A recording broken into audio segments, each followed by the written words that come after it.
বিশ্বায়নের এই যুগে ভ্রমণ কেবল বিনোদনের বিষয় নয়, বরং এটি এখন এক দেশের মানুষের সঙ্গে অন্য দেশের সমাজ, সংস্কৃতি ও অর্থনৈতিক সংযোগের অন্যতম মাধ্যম।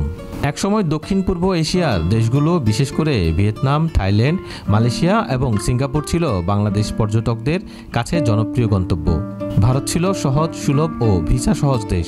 কিন্তু গত কয়েক বছরে পাল্টে গেছে সেই চিত্র। এখন একের পর এক দেশ বাংলাদেশিদের জন্য ভিসা ইস্যু বন্ধ করে দিয়েছে বা কঠোর শর্ত আরোপ করেছে। ভারতেও বর্তমানে ভিসা কার্যত বন্ধ।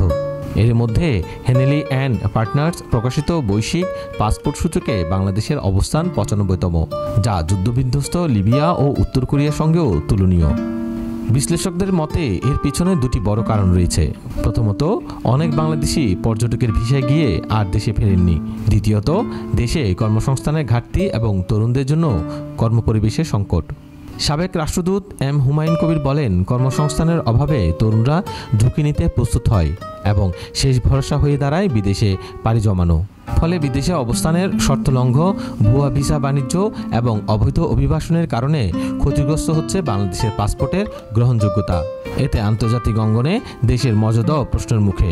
এই সংকট কেবল ভ্রমণ বা অভিবাসনের নয়, এটি একটি রাষ্ট্রীয় মর্যাদার প্রশ্ন। এর প্রভাব পড়েছে দেশের অর্থনৈতিক সম্ভাবনার উপরও।